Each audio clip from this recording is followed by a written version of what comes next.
नमस्कार, उत्तराखंड समाचार में आपका स्वागत है। मैं देवेंद्र प्रसाद। सबसे पहले मुख्य समाचार। चमोली के तपोवन सुरंग में जारी है राहत और बचाव अभियान। अब तक मिल चुके हैं 70 शव, 134 अब भी लापता। लापता लोगों के परिजनों को मृत्यु प्रमाण के लिए नहीं भटकना पड़ेगा। टनकपुर बागेश्वर रेल लाइन के फाइनल सर्वे को मंजूरी। रेल मंत्री पीयूष गोयल से मिले मुख्यमंत्री त्रिवेंद्र सिंह रावत। गृह मंत्री अमित शाह से की गैरसैंण में IRB बटालियन स्थापित करने की मांग।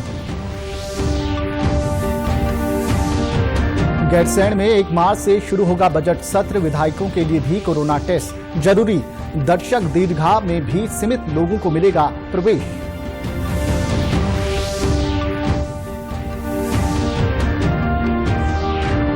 और हाईकोर्ट के मुख्य न्यायाधीश ने अल्मोड़ा के सिविल जज को किया निलंबित। पद का दुरुपयोग करने का आरोप। देहरादून जिला जज मुख्यालय के साथ किया अटैच।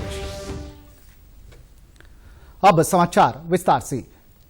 ऋषिगंगा की आपदा के 70वें दिन आज भी तपोवन सुरंग और बैराज साइट से मलबा हटाने का काम जारी है। सुरंग से अभी तक 16 शव मिल चुके हैं। आपदा के बाद से लापता 204 लोगों में से अलग अलग जगह से मानव अंग समेत कुल 70 शव मिले हैं, जबकि 134 लोग अभी भी लापता हैं। वहीं रैणी में बनी झील से पानी की निकासी को लेकर मुख्य सचिव ओम प्रकाश ने कहा कि चैनल वर्तमान में 35 फीट तक है, जिसे 70 फीट तक चौड़ा करने का प्रयास किया जा रहा है।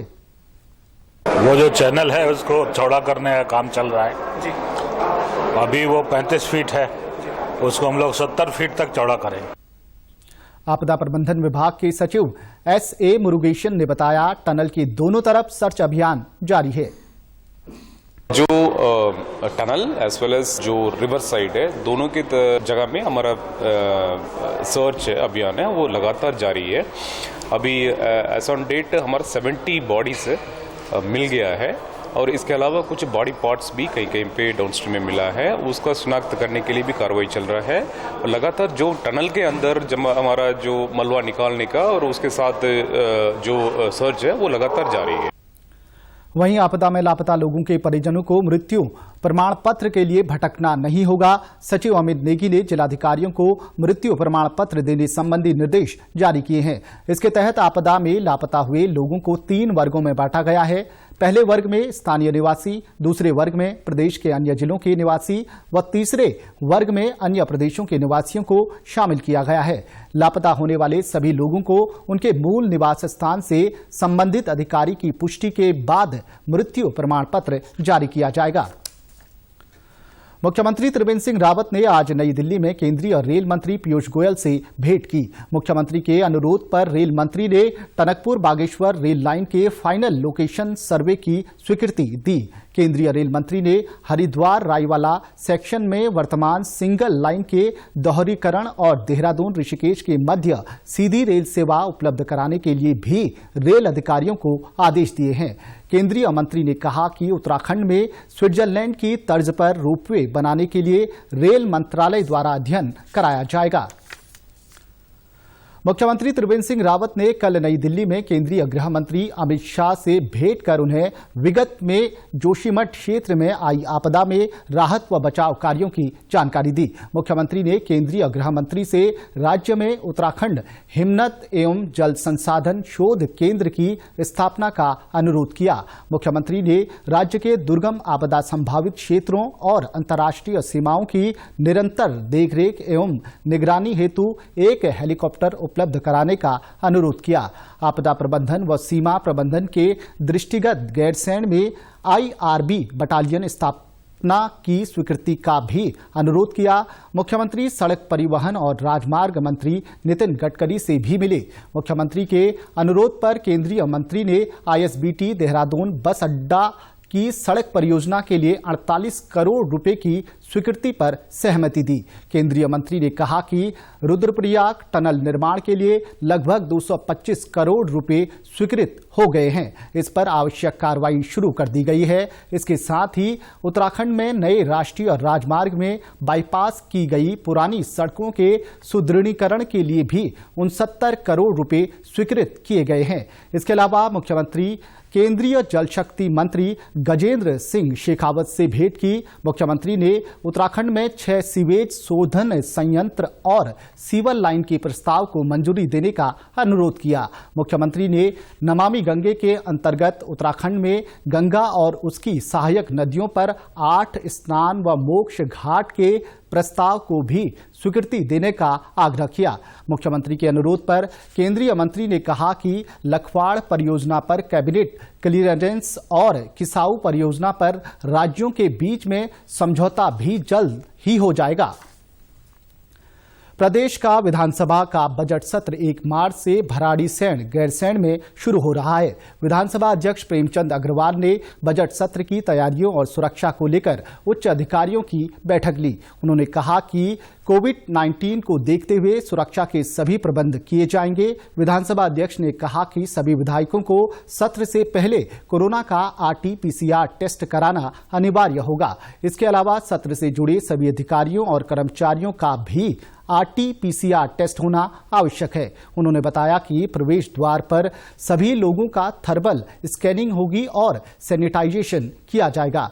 कोविड-19 के दृष्टिगत इस बार बजट सत्र के दौरान दर्शक दीर्घा एवं अधिकारी दीर्घा में किसी व्यक्ति को प्रवेश पत्र जारी नहीं किया जाएगा। सत्र के दौरान गैर सरकारी व्यक्तियों को परिसर में प्रवेश की अनुमति प्राप्त नहीं होगी।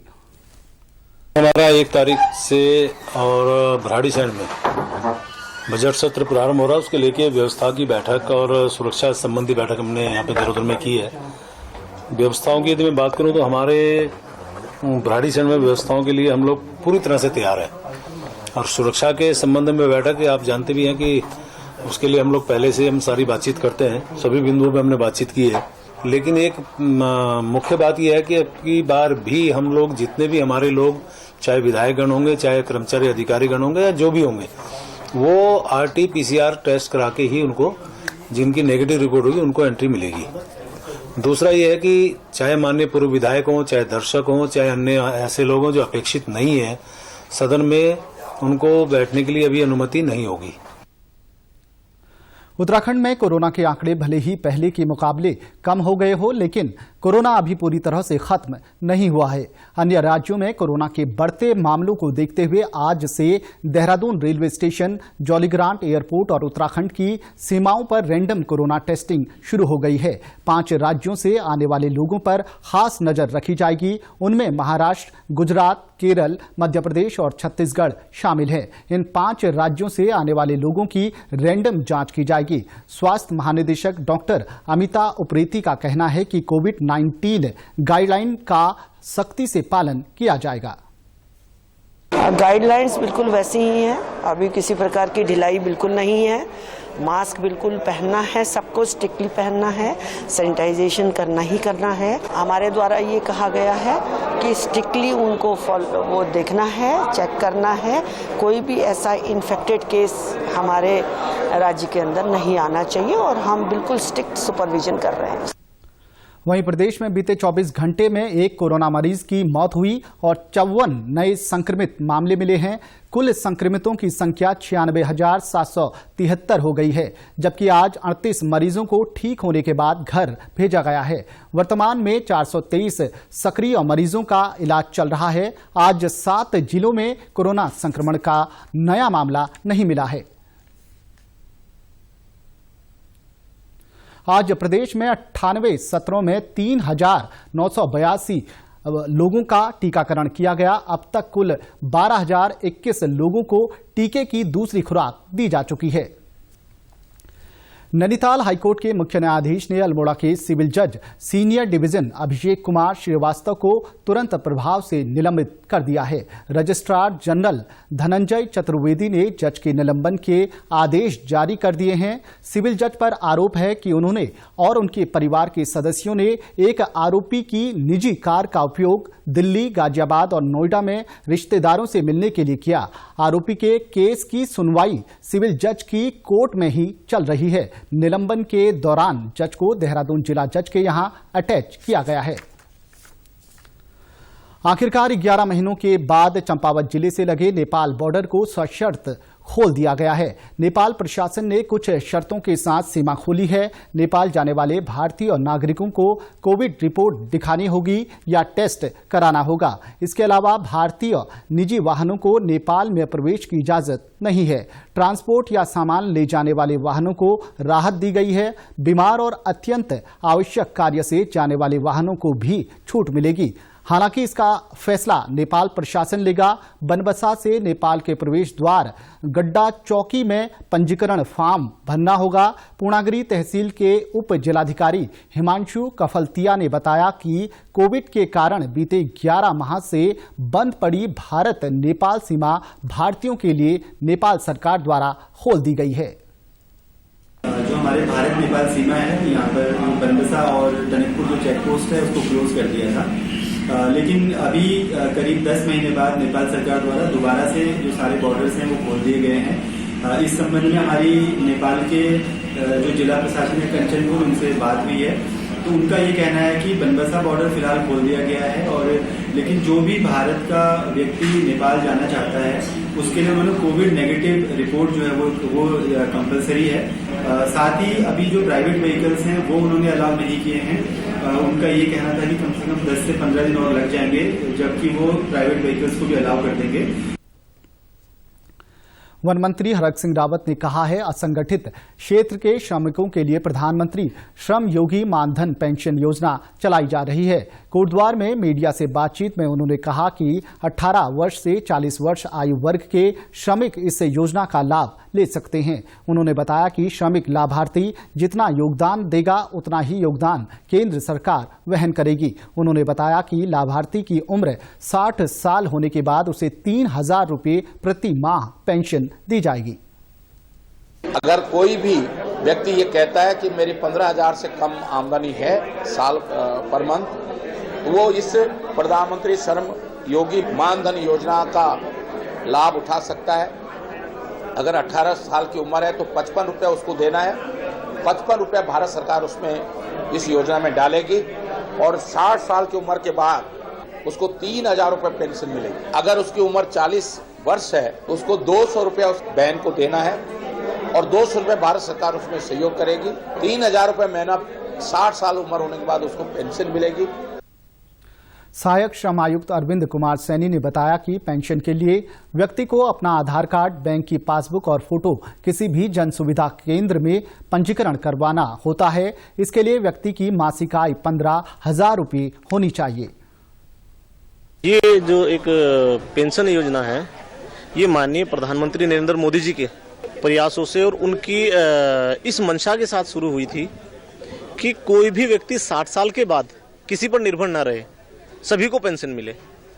इसी को ध्यान में रखते हुए इस योजना का शुभारंभ किया गया, और इस योजना के तहत 18 साल से लेकर 40 साल तक का कोई भी व्यक्ति अपने को पंजीकृत करा सकता है।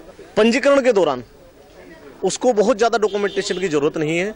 अपनी पासबुक और आधार लेकर किसी भी जन सुविधा केंद्र में जाकर अपना पंजीकरण करा ले। कोई आवश्यकता नहीं है प्रमाण पत्र की। इसमें कोई भी करा सकता है। टेहरी पुलिस इन दिनों पुलिस लाइन चंबा, कीर्तिनगर और मुनिकीरेती में छात्राओं को आत्मरक्षा के गुर सिखा रही है। 10 दिवसीय ये प्रशिक्षण बेटी बचाओ बेटी पढ़ाओ अभियान के तहत चल रहा है। जूडो के नेशनल चैंपियन रह चुके सबल सिंह पुंडीर और धन सिंह नेगी प्रशिक्षण ले रही लड़कियों को आत्म सुरक्षा की विभिन्न तकनीकों का प्रशिक्षण दे रहे हैं। बेटी बचाओ बेटी पढ़ाओ का जो अभियान है, उसके अंतर्गत जनपद टिहरी गढ़वाल में टिहरी पुलिस द्वारा जो हमारी महिलाएं हैं, छात्राएं हैं, बच्चियां हैं, उनको आत्मरक्षा के गुर सिखाए जा रहे हैं। जिस क्रम में चंबा, कीर्तिनगर और मुन्नी की रेती 3 थाना क्षेत्रों में एक वृहद आत्मरक्षा का एक कार्यशाला हमारे द्वारा आयोजित की जा रही है, जो लगभग 10 दिन तक लगातार चलेगी और काफी बड़ी संख्या में छात्राएं इससे लाभान्वित हो रही है। प्रशिक्षण दे रहे सबल सिंह पुंडिर का कहना है कि जिस तरह आज समाज में वारदात बढ़ रही है, इससे लड़कियों को अपनी रक्षा के लिए आत्मनिर्भर होना जरूरी है। वो पुलिस की पहल पर छात्राओं को प्रशिक्षण दे रहे हैं। यहाँ पर जो है टिहरी गढ़वाल से पुलिस लाइन से हमें सूचना मिली है कि यहाँ पर जो है बच्चों को जो है ट्रेनिंग देनी है मार्शल आर्ट की। इसमें हम उनको सेल्फ डिफेंस के बारे में सिखा रहे हैं और इनको जो है कुछ होल्ड रिलीज जो कि आजकल जो है वारदातें हो रही हैं उनसे बचने की गुर सिखा रहे हैं। वहीं प्रशिक्षण ले रही छात्राओं का कहना है कि आत्मरक्षा की तकनीक सीखने से हमारा आत्मविश्वास बढ़ेगा। भविष्य में किसी आपात स्थिति से निपटने के लिए हम तैयार रहेंगे। कि आजकल हमारे चारों ओर हम देखते हैं कि अनेक प्रकार की घटनाएं होती हैं, जिनसे बचने के लिए हमें सेल्फ डिफेंस आना बहुत ज़रूरी है और हमारे लिए यह सुविधा उपलब्ध कराई गई है और हमें बहुत अच्छा लग रहा है कि हाँ, ये हमारे लिए उपलब्ध कराई गई है और हमें ये सीखने का मौका मिल रहा है। और यहाँ पे हमें अनेक प्रकार के स्टेप्स सिखाए जाते हैं जिससे हम अपने सेल्फ डिफेंस कर सकते हैं। हमें यहाँ पे सेल्फ डिफेंसिंग के लिए मार्शल आर्ट सिखाए जा रहे हैं। हमें पंच मारना, किक मारना और खुद को कैसे बचाना है, ये हमें सिखाया गया है। अगर कहीं पे ऐसी नौबत आ गई कि हम खतरे में हैं तो हम खुद को बचा सकते हैं। इवन अगर कोई दूसरा कहीं मुसीबत में हो तो हम उसकी भी हेल्प कर सकते हैं। सीएम हेल्पलाइन 1905 को आज 2 साल पूरे हो गए हैं। इसकी शुरुआत 23 फरवरी 2019 को की गई थी। मुख्यमंत्री त्रिवेंद्र सिंह रावत ने कहा कि जन समस्याओं के तुरंत निस्तारण के लिए बनी सीएम हेल्पलाइन 1905 का उत्तराखंड की जनता अधिक से अधिक लाभ उठाए। सीएम हेल्पलाइन पर किसी भी फोन से निःशुल्क टोल फ्री नंबर 1905 पर डायल करके किसी भी विभाग से संबंधित समस्या दर्ज करा सकते हैं या वेबसाइट cmhelpline.uk.gov.in पर समस्या दर्ज करा सकते हैं। हेल्पलाइन का मकसद दूरस्थ क्षेत्र के लोगों की समस्याओं का समाधान करना था। सीएम हेल्पलाइन पर हिंदी, गढ़वाली, कुमाऊनी, पंजाबी, अंग्रेजी किसी भी भाषा में समस्या दर्ज करा सकते हैं। मुख्यमंत्री ने कहा कि सीएम हेल्पलाइन सुशासन का जीता जागता उदाहरण है। इससे सरकार और जनता के बीच सीधा संवाद स्थापित हुआ है और सरकार की कार्यप्रणाली में पारदर्शिता बढ़ी है। मुख्यमंत्री के आईटी सलाहकार रविंद्र दत्त ने बताया कि अभी तक सीएम हेल्पलाइन पर 51,248 शिकायतों का संतुष्टि के साथ समाधान हो गया है। उत्तराखंड की खबरों के लिए आप हमसे सोशल मीडिया के माध्यम से भी जुड़ सकते हैं। हमारा ट्विटर हैंडल है DDNews_देहरादून। हमारा फेसबुक पेज है DD News उत्तराखंड और हमारे YouTube channel DD News Uttarakhand को भी आप सब्सक्राइब कर सकते हैं। कोरोना संक्रमण से बचने के लिए मास्क का अनिवार्य रूप से और सही ढंग से प्रयोग करें। साथ ही सामाजिक दूरी का ख्याल रखें। नियमित रूप से हाथ धोएं और याद रखें, कोरोना को हराना है, मास्क जरूर लगाना है। नमस्कार।